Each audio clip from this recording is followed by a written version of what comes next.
বাবা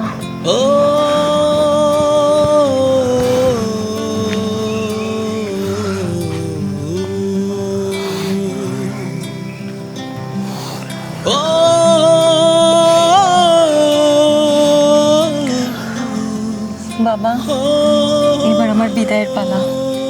মারে তোর বিদায় দিতে আমার খুব কষ্ট হইতেছে, না দিয়ে কি করব। আমারও তো এক সময় এই বাড়ি, এই সুন্দর সংসার ছিল। আমি স্ট্রোক করার পর তোর মায়ের চিনতে চিনতে মরে গেল। তারপর এই বাড়ি একটু জমি আসলো, সেইটাও মহাজনের কাছে বন্ধক রয়েছে। সুদের টাকা না দেওয়া বন্ধু এই বাড়ি মা ছাড়াতে পারলাম না। এই জন্য তোরে বিদেশে বাড়ি পাঠিয়ে দিতেছে। বাবা আমি জানি আমি চলে যাওয়ার পর তুমি অনেক একা হয়ে পড়বা, কিন্তু এই অভাবের সংসার এছাড়া আর কোনো পথ নাই। আমি তোমারে কথা দিতেছি বাবা, বিশ্বাস করো আমি সব ঠিক করে ফেলুম, সব ঠিক করে ফেলুম। মারে তুই আমার একমাত্র মেয়ে, তোর বিদায় দিতে আমার কলেজের মধ্যে টান লাগতেছে। ওমা তোর মায় মারা যাবার পর তোর কোনোদিন আমার চোখের আড়াল করিনি। আজ বিপদে পড়ে 7 সমুদ্র 13 নদী পার করে তোরে পাঠাই দিছি।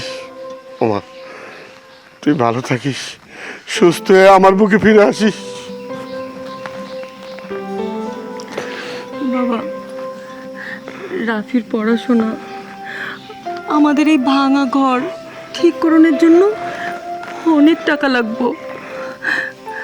তুমি একটু রাফির দিকে খেয়াল রাখো, ওরে মানুষের মতো মানুষ হইতে হইব। আমি বিদেশ গিয়া হাড় ভাঙা খাটুনি কেটা তোমার সম্মান আমি রাখুম বাবা। রাফি তো ছোট মানুষ, ওকে বুঝবো তোর এই ত্যাগের কতটুকু মূল্য। মা তুই শরীরের প্রতি যত্ন নিস, সময় মতন খাওয়া দাওয়া করিস, আর সপ্তাহে একবার আমার ফোন দিস। আল্লাহ তোরে ভালো করবো মা, আল্লাহ তোরে ভালো করবো। রাফিরে নিয়ে আমার অনেক স্বপ্ন, ওরে মানুষের মতো মানুষ হতে হইব। মারে তুই কোনো চিন্তা করিস না, তুই আগে সহি সালামতে যা, তারপরে দেখা যাইব। তুই এইসব নিয়ে বেশি চিন্তা করিস না। আমি রাফির অ্যাকাউন্টেই সব টাকা পাঠাইয়া দিব। তোমার যা লাগে তুমি রাফির কাছ থেকে চায়া নিও, দ্বিধা কইরো না।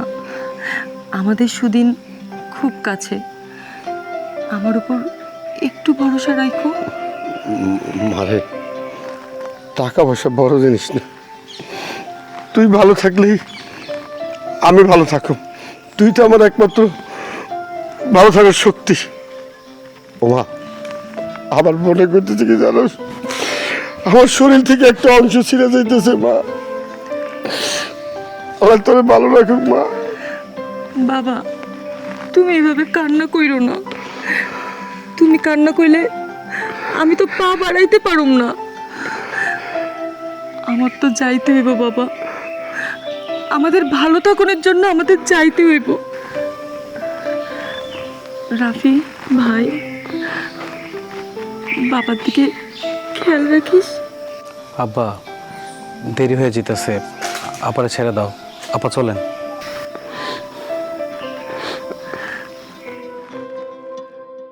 এবার যাই বাবা, আমার দেরি হয়ে যাইতেছে, পরে ফ্লাইট মিস কইরা ফেলুম।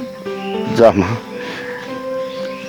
আমি দোয়া করি আল্লাহর ফেরেশতারা তোর ছায়ার মতন করে নিয়ে যাব, তোর কোনো বিপদ হবে না মা। তুই যা, বিসমিল্লাহ বলে পাও বাড়া।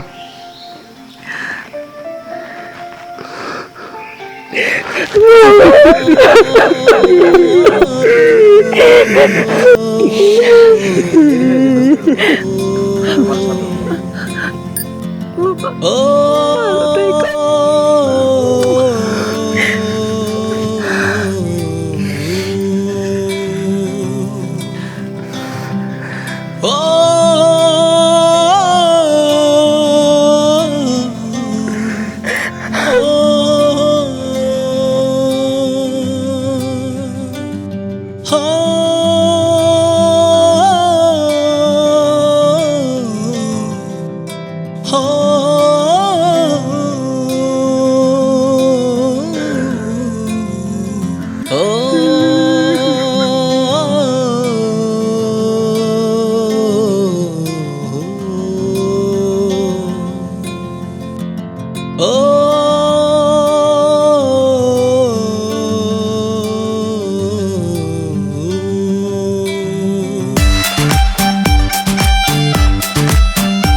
এখানে কি করো? কি আর করব, এই দাঁড়ায় আছি, হাওয়া বাতাস খাইতেছি। আমার আর কাজ কি, আছি তো রাজার হালি। তবে একটা জিনিস ভাবতেছি যে আমার যে শোরুমটা আছে ওইটার ডেকোরেশনটা একদম রাজকীয়ভাবে করব, যাতে রাস্তা দিয়ে মানুষ যাওয়ার সময় একবার তাকে তাক লেগে যায় যে আরে বাপরে বাপ এটা কি বানাইছে, কেমন হবে বলো তো? তোমার আইডিয়াটা গুড। তারপর আর কি করবে বলো? আর কি, ডেকোরেশনটা কমপ্লিট হয়ে গেলে ভাবো যে আপা যখন টাকা পয়সা পাঠাবে তখন আরেকটা ব্যবসা দিব। দারুণ একটা বুদ্ধি বের করছো তো। আর কি ভাবছো? তারপর ভাবতেছি এটার পরে আমার বোনের টাকা আরও একটা ব্যবসা দিব। সে তো বিদেশে কষ্ট করতেছি, টাকা পয়সা পাঠাইতেছে, ব্যবসা বাড়াইতে হবে না, টাকা পয়সা ইনকাম করতে হবে না? ঠিকই বলছো তুমি। আর শোনো, তোমার বোন যখন বিদেশ থেকে আসবে না তখন আমার জন্য একটা আইফোন নিয়ে আসতে বললো। আরে বোকা, ওইভাবে কি বলা যায় যে আমার বউর জন্য একটা আইফোন পাঠাও? তুমি যখন ফোনে কথা বলবা তখন বলবা যে আপা, হ্যালো আপা, কথা শোনা যেতেছে না। আসলে আপা ফোনটা খুব ডিস্টার্ব, তো ভালো একটা ফোন তো আমার হাতে নাই। শুধু এইটুকু জানা বাবার বোন রে, তার মন তো অনেক বড়। দেখবা কি জানো, পরের মাসেই তোমার জন্য ফোন পাঠিয়ে দিছে। টেকনিক আছে না? তুমি তো ঠিকই বলছো, তোমার মাথায় তো অনেক বুদ্ধি দেখা যায়। সমস্যা নাই, আমি এটা দেখবো না। কিন্তু মাঝে মাঝে মেজাজ খারাপ লাগে আমার বাপের জন্য। কেন? বসে বসে কান্নাকাটি শুরু করে দেয়। আমার মেয়েটা এত কষ্ট করতেছে, বিদেশে গিয়ে এত পরিশ্রম করতেছে, এত কষ্ট করে টাকা পাঠায় সংসারটা চালাইতেছে। ওমা, মনে হয় ওনার মেয়ে একাই কষ্ট করতেছে। বিদেশে কি তেমন কষ্ট আছে নাকি? দেশের মাটিতে কষ্ট বেশি। একটা মেয়ে মানুষ দেশের মাটিতে কয় টাকা ইনকাম করবো? এই যে বিদেশ চলে গেছে, আরামে কাজ করতেছে আমার বোন, লাখ লাখ টাকা পাঠাইতেছে মাসে। বসে বসে আমরা খাইতেছি, সে খালি অযথাই চিন্তা করে আমার বোনের জন্য। তোমার বাবার যত ন্যাকামি, শুধু বসে বসে ন্যাকা কান্না করে। আমার না এগুলো দেখতে একদম ভালো লাগে না। সারাক্ষণ শুধু আমার মেয়ে বিদেশে কষ্ট করে, আমার মেয়ে বিদেশে কষ্ট করে, এগুলো শুনলে আমার রাগ উঠে। আর শোনো, আমি না একটা চিন্তা করছি, কি? আমি না একটা পার্লার দিব। কেমন আইডিয়াটা বলো তো? না, দুর্দান্ত একটা আইডিয়া বের করছো। টাকা আশা দিয়ে হলো কথা, কোনো সমস্যা নাই, ওইটা পরে দেখা যাবে না। তোমার ড্রেস পুরান লাগতেছে। আচ্ছা একটা কাজ করবো না, বিকালবেলা তোমাকে শপিং এ নিয়ে যাবো না, নতুন কিছু ড্রেস কিনে দিবো না। সত্যি বলতেছো? হ্যাঁ। এই কারণে তোমাকে আমার এত ভালো লাগে। চলো ভিতরে চলো। আরে ফাইজলামি নাকি, তুমি হুট করে চলে যাও মানে? তুমি তো আবার কান্নাকাটি করতে, কথা শোনো আমার। হ্যালো, এই সর্বনাশ হয়ে গেছে। চলো, আমি রেডি। আর দূর, তোমার রেডি? এদিকে একটা অঘটন ঘটে গেছে, তুমি কইতেছ তুমি রেডি? কি হয়েছে? তুমি এরকম করতেছো কেন? আরে সর্বনাশ হয়ে গেছে। আমার বোন, আমার টাকার মেশিন বিদেশ থেকে একেবারে জন্য বাংলাদেশে চলে আসতেছে। হায় হায় রে, এখন আমাদের কি হইব কত? কি বলতেছো তুমি এইসব? তাহলে তো আমাদের বড় সর্বনাশ হয়ে যাবে। আর বলো না, সে নাকি ওই যেখানে কাজ করতো সেখানে নাকি কি একটা চুরির একটা ঘটনা ঘটছে। বলতেছে যে ভাই আমি চুরি টুরি করি না, বিশ্বাস করো আমার কোনো এখানে দোষই নাই। কিন্তু ওই মালিক কর্তৃপক্ষ ভাবছে সে নাকি চুরি করছে, এই জন্য তার নামে নাকি মামলা হয়ে যদি দেশে না চলে আসে, এই জন্য 7 দিনের মধ্যে তারা দেশে পাঠিয়ে দিতে চাইতেছে। আরে এত সুন্দর জীবনযাপন করছি, এত টাকা পয়সা উড়াইছি, আমি কখনো কোনো কাজ করার কথা ভাবিও নাই। সেখানে এখন কি হইব কত? কি হইবে তুমি বুঝতে পারতেছো না? আমরা চলবো কিভাবে? এরকম সুন্দর লাইফ স্টাইল, এরকম গয়না গাটি, ভালো ড্রেস আমরা কিভাবে পরবো যদি চলে আসে? তোমার বোনকে ভালোভাবে বুঝাও, ওর বাংলাদেশে আসা দরকার নাই। আমার প্রত্যেক মাসে পার্লারে 10 থেকে 15,000 টাকা খরচ, ওইটা আমি কোথায় পাবো? আমি যে আরো যে একটা গয়নার অর্ডার দিচ্ছি, ওটা আমি আনবো কিভাবে? তুমি বোঝো কিছু? আমার মাথার উপর দেখো কাঁঠাল ভেঙে পড়ছে। তোমার বোনকে ফোন লাগাও।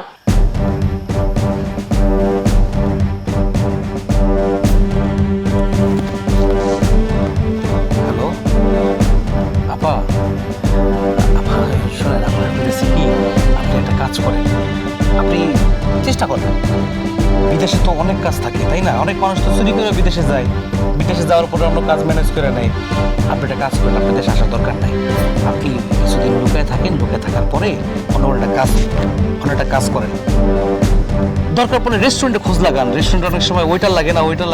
হ্যাঁ, টিকিট কেটে ফেলছেন, মামলা হয়ে যাবো নিলে। থাকা যায় না, কোনোভাবে থাকা যায় না।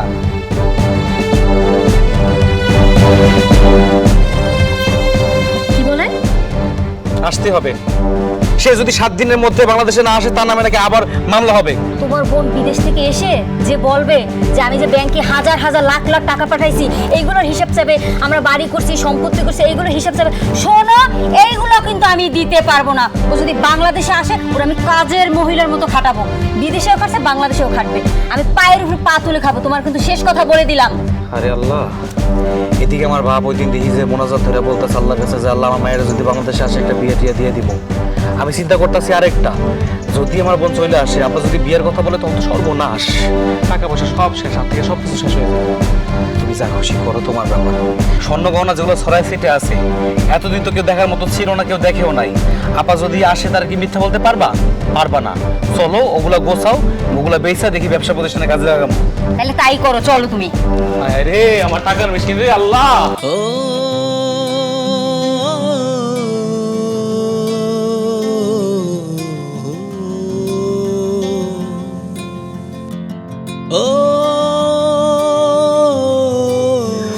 হে আল্লাহ,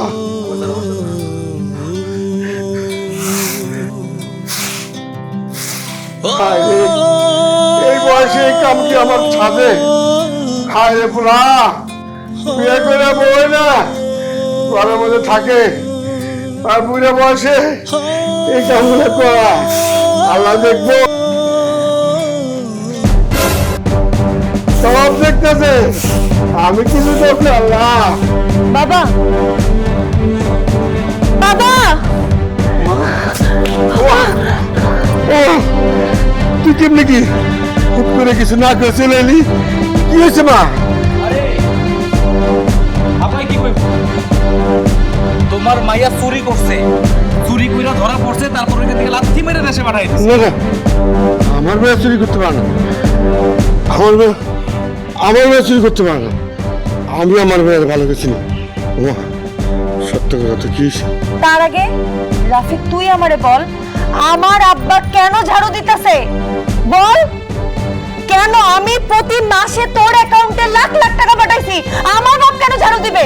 কথা বলিস না কেন? কথা বল। আপা, আপনি ভুল বুঝছেন না। আসলে সকাল থেকে আমার শরীরটা একটু খারাপ, তো তাই আব্বা বলতেছে যে বউ তোমার শরীর খারাপ, জ্বর, তুমি একটু রেস্ট করো, আমি ঝাড়ু দিতেছি। আমি বাবাকে কত নিষেধ করলাম, বাবা আপনি মুরব্বী মানুষ, আপনি ঝাড়ু দিয়েন না, তাও তো বাবা আমার কথা শুনলো না। কি গো, ঠিক বলছি না? কাহিনী ওই জায়গায় হয়েছে, ওই আমার বউ একটু অসুস্থ, ওই ওষুধ খেয়ে ঘরে বসে ছিল, ওই তো ঝাড়ু দেয় সবসময়, বাড়ির যাবতীয় যত কাজ আছে সবকিছু আমার বই করে। আব্বাই তো কইলো, তুমি না কইলা যে বউ তুমি একটু বিশ্রাম নাও, আমি ঝাড়ুটা দিয়ে দিতেছি। মারে, বিদেশের বাড়িতে তো কোম্পানিতে কোনো বড় ঝামেলা হয়েছিল? বাবা, আমি সব কথা তোমারে পরে খুইলা কমু। এখন চলো ঘরে যাই। চল।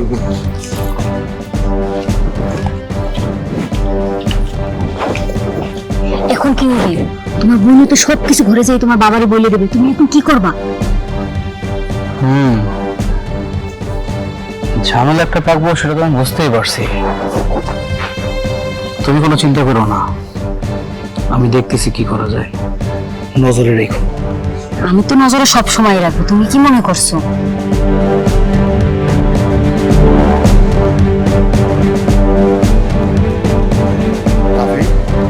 বৃষ্টির মধ্যে কোথায় তুই? কই থেকে এসে তোমার কই তুইবো? তুমি তো সুখে আছো বাইরে নিয়া। রাফি, তোরা প্রিয়াঙ্কার সাথে এরকম ব্যবহার করতেছিস কেন? ওকে আমার জন্য কিছুই করে নাই। ওর জীবন যৌবন সব ওই প্রবাসের বাড়িতে শেষ করছে। ও টাকা পয়সা পাঠাচ্ছে দেখা এই যে আমাকে টিনের ঘর হয়েছে, তখন গায়ে নতুন নতুন জামা কাপড় হয়েছে। আচ্ছা ও বাবা, তোরা ওর সাথে এমন ব্যবহার করছ কেন? আব্বা, ওর একটু মাইনে নে না তোরা। চমৎকার, বাহ! নিজের মেয়ে বিদেশ থাকা অবস্থায় টাকা পয়সা পাঠাইছে, পয়সা পয়সা খাইছো, খুব আরাম করছো। নিজের মেয়ে এখন সোনার টুকরো হয়ে গেছে, আমি এখন পিতল, তাই না? চমৎকার তো বাবা। বিদেশ থেকে আইসা পড়ছে, এখন তার গুণাগুণ গাইতেছো। তোমার মেয়ে কি করছে?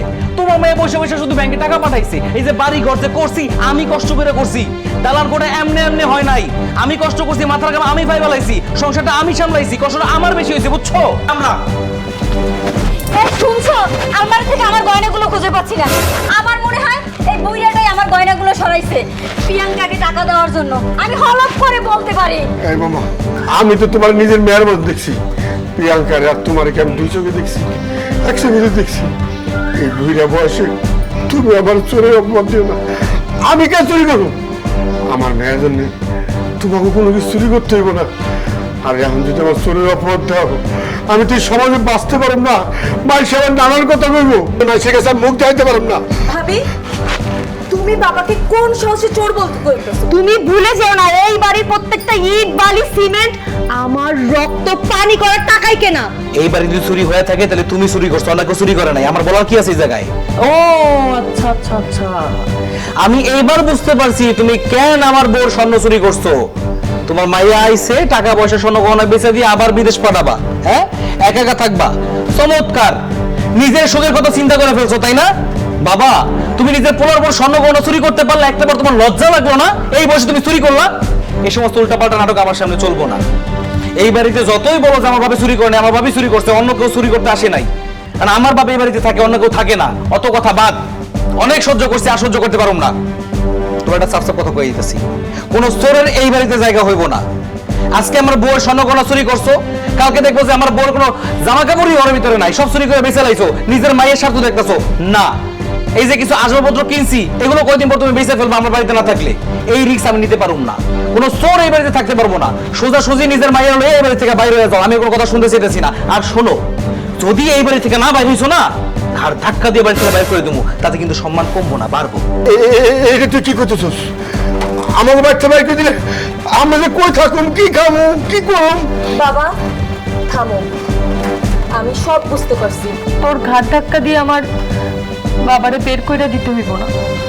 আমি আর আমার বাপ আমরা চলে যাইতাছি। আসলে কি, আমাদের সব প্রবাসীর ভালোবাসার প্রতিদান এভাবেই হয়। কামাই করে একেবারে তেজ বেড়ে গেছে, প্রবাসী প্রতিদান, আল্লাহ দেখো। আমরা এক্ষুনি এই বাড়ি ছেড়ে চলে যাবো। ভাই, তুই আর ভাবি তোরা ভালো থাক, আমরা যাই। চলো বাবু।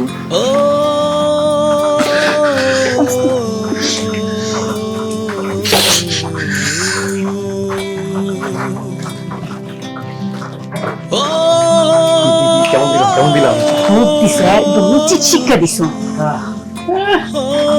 নাটক শিখছে আমাদের দেশীয় আর্টিস্ট কত ভালো নাটক করে, এটা তো জানে না। শোনো, এখন থেকে সবকিছু আমাকে আর কোনো চিন্তা নেই। তোমার যে বুদ্ধি।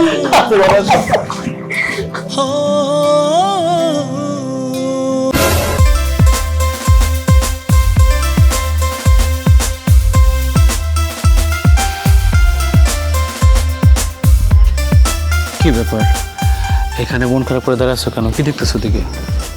কিছু দেখতেছি না, ভাবতেছি, বুঝছো? এতদিন তো বিদেশ থেকে অনেক টাকা আসতো, আর ওই টাকাগুলো মনে করো আমি পার্লারে যাইতাম, অনেক শপিং করতাম, কেনাকাটা করতাম। এখন তো ওই টাকাগুলো আমি আর পাবো না। এই চিন্তায় জানো না আমার কিচ্ছু ভালো লাগতেছে না। আর যে টাকা ছিল ওইটা তো তুমি তোমার বিজনেসে ইনভেস্ট করে ফেলছো, এখন টাকা কোথায় পাবো বলো তুমি? ভাবছিলাম বিয়ের আগে আমি একটা বুদ্ধিমান মেয়ে বিয়ে করছি, কিন্তু না, আমার ভাবনাটা হইতেছে ভুল। তোমার মাথায় কি অন্য কিছু ধরে না? এতদিন আমার বোন বিদেশ ছিল, তার মানে আমার কাছে একটা টাকার মেশিন ছিল, যখন চাইতাম তখন টাকা পয়সা পেয়ে যেতাম। এখন সে নাই, কি ভাবছো আমরা দুর্বল হয়ে গেছি? কখনোই না। সে যে টাকা পাঠাইছে আর তোমার স্বর্ণগহনা যে বিক্রি করে ব্যবসার কাজে ইনভেস্ট করলাম, ওইটা একটা মেশিন। দিন যত যাইব আস্তে আস্তে ওইখান থেকে সুর করে টাকা আসবো। আমার বোন না, তাতে কি হয়েছে দেখো না, কিছুদিন যাক, দেখবা আমরা অনেক বড় লোক হয়ে গেছি। ওই কথাটা না আমার মাথায় আসেনি, একদম তোমার বোনের চিন্তায় আমার ঘুম একদম হারাম হয়ে গেছে। তুমি কিছু মনে করো না, তোমার যে এত বুদ্ধি এটা আমার মাথায় আসেই না। মাথায় আসবে কেমনে? দিন দিন কালো হয়ে যেতেছো। পার্লারে যে লাভটা কি, যে পার্লার পিছনে তোরা খরচ করতেছো, নিজেই তো কোনো কিছুই করতেছো না। এখন তুমি টাকা দেবা আর প্রতি মাসে মাসে পার্লারে যাবো, সমস্যা কোথায়? তোমার বোন নাই তাতে কিছু, তুমি তো আছো। সমস্যা নেই, তোমার মোহের ভিতরে একটা ক্যাটরিনার ছাপ দিব, বুঝছো? মনে করো যে তোমার দেখলে মনে হবে একটা ক্যাটরিনা কাই হইতেছে, কোনো কথা না।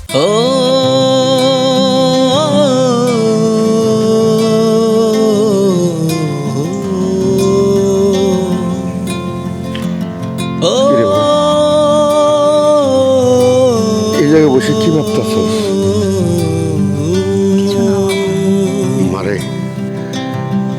করে তুই বিদেশ থেকে আইলি, কেন আইলি ভালো মতন করলি না। আবার তোর ভাইয়ের লোকে রাগ করে বাইর থেকে চলে এলি। এখন কি খামো কি করো কিছু তো বুঝতেছি না রে মা। বাবা, আমার কাছে অল্প কিছু জমানো টাকা আছে, ভাবতেছি সেইটা দিয়েই তোমার গরু ছাগল কিনা দিব।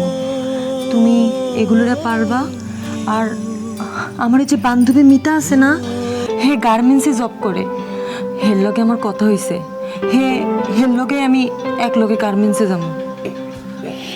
মারে কত কষ্ট করে তোরে বিদেশে পাঠাল, তুই সেই টাকা দিলি, টাকা দিয়ে নতুন ঘর করলো, মহাজনের কাছ থেকে বাড়ি ছাড়াইলো, জমি ছাড়াইলো,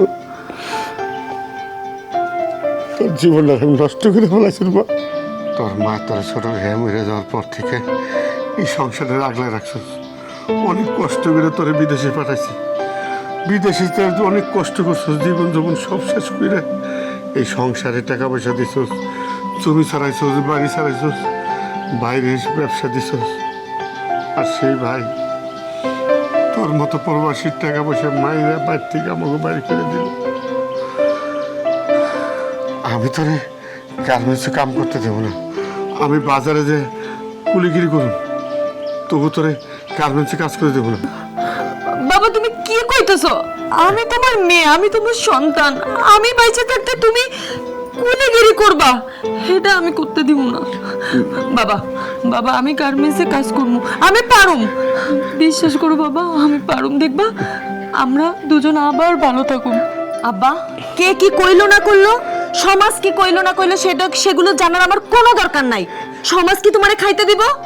আমরা এখন না খেয়ে আছি, সমাজ কি বলতেছে খাওয়ার জন্য? আমরা কি জানো? তারপরে মা আমি তো বাপ, তোর জীবনটা আমি নষ্ট করে ফেলাচ্ছি। এই বয়সে তুই স্বামীর ঘরে তোর সংসার করার কথা না, তোরা আমি 7 সমুদ্র 13 নদী পার করে বিদেশে পাঠালাম। কত টাকা পয়সা কার মারলি, সব তোর ভাই আত্মসাৎ করলো। তখন মতন প্রবাসীরা যতক্ষণ টাকা পয়সা দিতে পারবো, ততক্ষণ তাকে আদর থাকবো, যত্ন থাকবো, ভালোবাসা থাকবো। যখনই তোরা বিদেশ থেকে ফিরে চলে আসবি, আর তোকে দাম নাই, মূল্য নাই। ও মা, তোর যেটা ভালো মনে হয় তুই এটা কর মা, আমি কিছু করব না।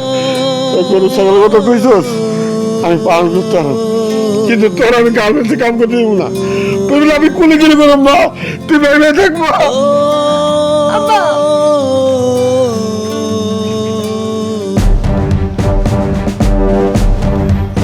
হ্যাঁ বল রে, একটু ব্যস্ত ছিলাম তো, যার কারণে আসতে পারি নাই। কিসে কি আগুন লাগছে মানে কি কইতাছিস তুই এগুলা? হায় হায় সর্বনাশ, কিচ্ছু নাই, সব পুরো ছাই হয়ে গেছে। হায় হায় রে, আমার তো অনেক বড় ক্ষতি হয়ে গেল রে। এখন আমি কি করবো? আমি তো নিঃস্ব হয়ে গেলাম, আমি তো ফকির হয়ে গেলাম। আল্লাহ, কি করছে এগুলা? কি হয়েছে? তোমাকে এরকম এরকম লাগতেছে কেন? সর্বনাশ হয়ে গেছে। আমার যে ব্যবসা প্রতিষ্ঠান আছে ওইটার ভিতরে আগুন লেগে গেছে, সবকিছু পুরো সারখার হয়ে গেছে, কিচ্ছু এখন আর নাই। আমার যা কিছু ছিল সবকিছু তো আমি ওইখানে ইনভেস্ট করছিলাম, আমার তো সবকিছু নাই হয়ে গেল। এখন আমি কি করবো? আমি ভাবতাম এরকম কিছু হবে, তুমি সব টাকাগুলো ওইখানে নিয়ে ইনভেস্ট করছো। এখন তাই পোড়া কপাল নিয়ে আমার থাকতে হবে তোমার সাথে। তুমি এটা কি বলতেছো? কোথায় আমি বিপদে পড়ছি তুমি আমার সাহায্য করবা, তুমি আমার সাহস দিবা, তুমি আমার শক্তি দিবা, তা না যে তুমি এসব কি বলতেছো? তুমি এই বিপদের মধ্যে আমার রেখে চলে যেতে চাইতেছো? হ্যাঁ, আমি তো তোমার জন্য সবকিছু করলাম, তোমার সকালত পড়ার জন্য আমি সবকিছু করলাম। আমার আব্বারে আমার বোনরে এই বাড়ি থেকে তাড়াই দিলাম যাতে সবকিছু তুমি নিজে একা ভোগ করতে পারো, আর তুমি আমার এই সময় কথা বলতেছো? তুমি কি করছো আর কি করবা সেটা আমি জানতে চাই না, এখন কি করবা সেটা হইছে বড় কথা। তোমার বোন বিদেশ থেকে টাকা পাঠাইতো, সেই টাকা তুমি ফুটানি করে উড়াইতা। এখন তোমার বোনও নাই, টাকাও নাই। দেখো, এইভাবে তুমি আমাকে টানতে পারবা না, তার চেয়ে বরং আমি তোমাকে ছেড়ে দেই। তুমি এটা কি বলতেছো? আমি বিপদে পড়ছি আর আমি একা থাকবো? আমি কার কাছে টাকা পয়সা পাবো? আমার যখন টাকা পয়সা ছিল, আমার বন্ধু বান্ধবরা আমার লগে আড্ডা মারতো, ওগো মদ খাওয়া, বিড়ি খাওয়া, যা খুশি তা খেয়ে সব টাকা পয়সা আমি দিতাম। আমি এখন বিপদে পড়ছি, আমার তো কি একটা টাকা পয়সাও দিব না। বন্ধু বান্ধব তো এমনই হয়, তুমি এই সময় আমার রেখে তুমি চলে যাবা? তুমি এটা পারবে করতে? তুমি এত বড় বেমানি করতে পারবা? শোনো, তোমার এই সাইয়ের মধ্যে থেকে আমার কোনো লাভ নাই, আমার প্রচুর টাকা দরকার। এখন তোমার বোনও নাই, তোমার বাবাও নাই, তোমার টাকাও নাই, আর তোমার সাথে থেকে আমি এখন কি করব বলো?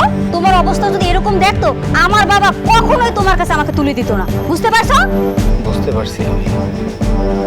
মানুষ চেনার সব থেকে সঠিক সময় হইতেছে এখন। তুমি এত বড় বেমানি করবো আমি কখনো কল্পনা করতে পারি নাই। আমার যে বোন বিদেশে গিয়ে এত কষ্ট করছে, আমি যখন যা চাইছি তখন আমার কাছে তাই পাঠাই দিছে, কখনো না করে নাই। আমি সেই বোন রে বাড়ি থেকে বাইর করে দিছি। যে বাপ আমার জন্ম দিছে সেই বাপের চোর বানাই বাড়ি থেকে বাইর করে দিছি তোমার বুদ্ধিতে। আর তুমি তুমি এখন আমার লগে পড়ে নিলা। হায় রে, আমি মানুষ চিন্তা ভুল করছি। শোনো, আজকে রাতের ভিতরে আমি বাবার বাড়ি চলে যাব, তোমার সাথে আমি আর সংসার করব না। আমার কপাল, আমি পাপ করছি না, এখন তো সব আমার সাদা ভাগ করতে হইব।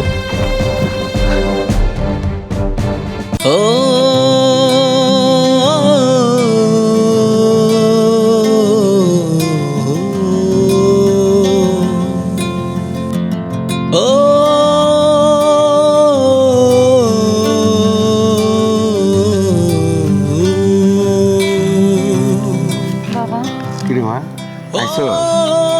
তোর ছুটি হয়েছে? তোমার অনেক কষ্ট হয়ে যাইতেছে না?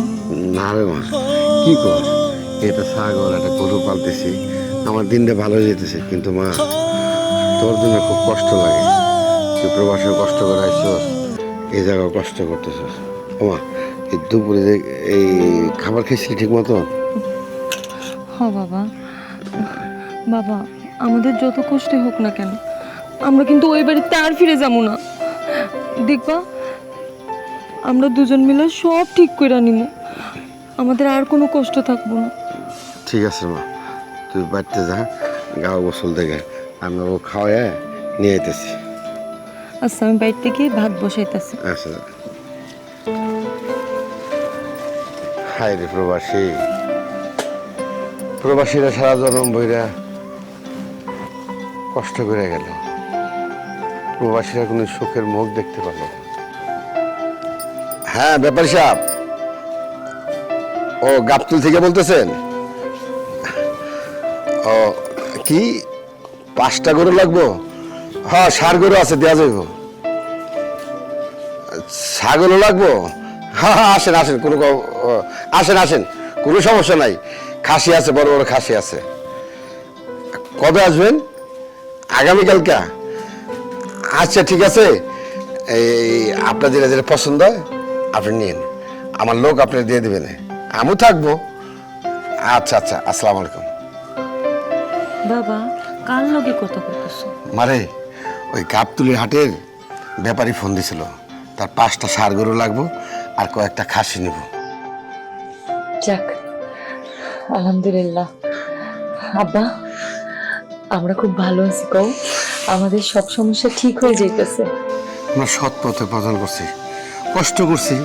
ওমা, আর একটা সুখবর আছে, ওই যে বাজারে যে মোল্লার দোকানটা আছে না, ওই খালি দোকানটা আমি ভাড়া নিছি। আর ওই যে 10টা সেলাই মেশিনের অর্ডার দিছি। তুই তো গার্মেন্টসে কাম করতে, এলাকার যে গরিব মানুষ আছে না, অগ দিয়া তুই সেলার কামটা করবি। আব্বা, আব্বা, কে তুই আমার বেঁচে আছিস কা? আব্বা, আব্বা, আমি অনেক বড় ভুল করে ফেলছি। কোনো ভুল করস নাই, ভুল করছি আমি। তোর বাড়িতে তোর বোন লেখা লাঙ্গার একটা, তোরে কি কম আদর যত্ন করে মানুষ করছি? জন্মের পর তোর মারা খাইছিস, তারপর থেকে তোর বোনটা তিলে তিলে তোর বড় করছে। তোর বোনটা বিদেশে গেছে শুধু তোর সুখের আছে। কি করছিস? আমাকে বাড়ি থেকে বাইর করে দিস।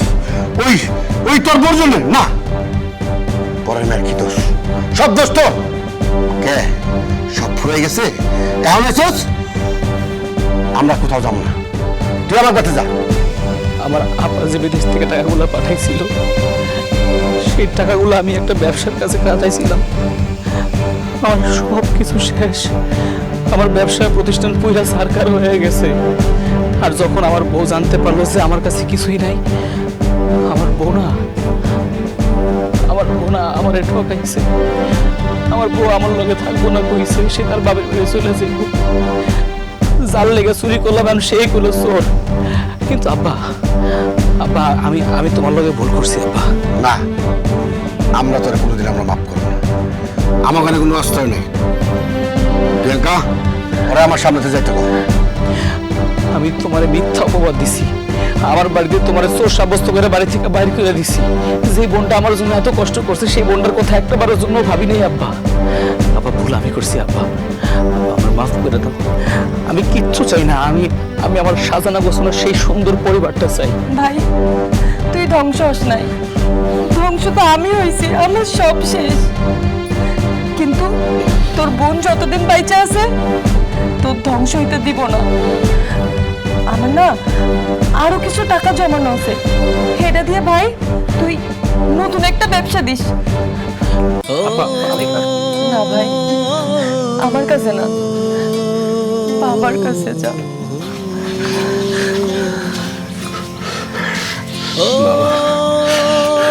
আমি অনেক বড় ভুল করছি বাবা। আমার বড় কথা শুনে আমি তোমার চোর বানিয়ে বাড়ি থেকে বের করে দিছি। আমি অনেক বড় পাপ করছি বাবা, তুমি যদি মাফ না করো আল্লাহ আমার মাফ করবো না। পাগল ছেলে, বাবারা কোনো সন্তানের প্রতি রাগ করে থাকতে পারে না। সন্তান যদি হাজার অপরাধ করে বাবারা মনে রাখে না। তোরা তো আমরা চক্ষের ধরের মতো আটকে রাখছিলাম, তুই তো ছুটে গেলি, বাপরে বললি, বইনেরে বললি। এখন ভুল বুঝতে পারতেছস? ঠিক আছে, এই তোর কাছে কত টাকা আছে? আর আমি ব্যাংকে 5 লাখ টাকা আছে। যা, আবার ব্যবসা শুরু কর। এতদিন ঘরটা পুরো ফাঁকা ফাঁকা ছিল বাবা। আমার বাবা ছিল না, আমার বোন ছিল না। আসলে এতদিন পুরো বাড়িটা খাওয়া করতেছিল তোমাদের ছাড়া, আজকে পুরো পরিপূর্ণ হয়ে গেল। এই কথাটা তো আর বুঝতে পারছ না। সবাই মিলেমিশে থাকাতে কত আনন্দ, কত সুখের, সেটা তোরা বোঝস সবকিছু হারায়। বাবা আরেকটা কাজ যে বাকি আছে, তুমি যদি অনুমতি দাও তাহলে সে কাজটা করতে পারি। আবার কি কাজ? তোমাদের বৌমা এই বাড়িতে এসে পড়েছে, সে তার নিজের ভুলটা বুঝতে পেরেছে। হ্যাঁ, আসতে পারে, কিন্তু আমার একটা শর্ত আছে। যেই ভুল একবার করছে সেই ভুল যেন দ্বিতীয়বার না করে। কি বলিস তুই? আমরা চাই আমাদের সুন্দর সংসারটা সুন্দরই থাকো। ঠিক আছে, ডাক দে। কই তুমি আসো।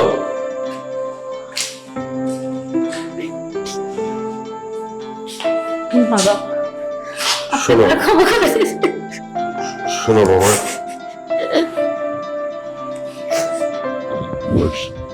সব প্রবাসীরা চায় তার প্রতিটা সংসারের মানুষ যাতে ভালো থাকে, সুখে শান্তি থাকে। সবাই মুখে হাসি দেখতে চাই প্রবাসীরা, কিন্তু আমাদের এই সমাজের প্রবাসীদের আত্মীয়স্বজনরা কি বলে? তোরা শুধু দিবি, যতক্ষণ প্রবাসীরা দিতে পারে ততক্ষণ প্রবাসীদের মূল্য আছে, সম্মান আছে, ভালোবাসা আছে। আসলে একজন প্রবাসী যে কত বড় মিথ্যাবাদী, একজন প্রবাসী ছাড়া এটা কেউ বলতে পারে। সারা দিন ধরে পরিশ্রম করে, রাত্রে আসে ডাল ভাত রান্না করে খায়, আবার ভোর বেলা ওঠে, আবার সে কাজে যায়।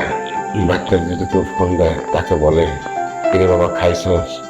কিন্তু সে করে একটা রুটি বা একটা কলা খাইছে বা কেউ খায় না, তারপর হাসি মুখে বলা বাবা খাইছে, মা খাইছে।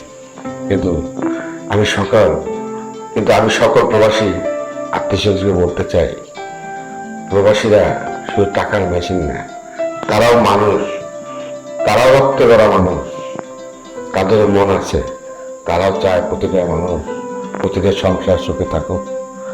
প্রবাসীদেরকে একটু ভালোবাসেন। প্রবাসীদের টাকাটা অনেক পরিশ্রমে, ফেলায় ফেলা নষ্ট করেন না। আমরা এই সুন্দর পরিবারটা আবার ফিরে পেয়েছি, আমাদের জন্য সবাই দোয়া করি।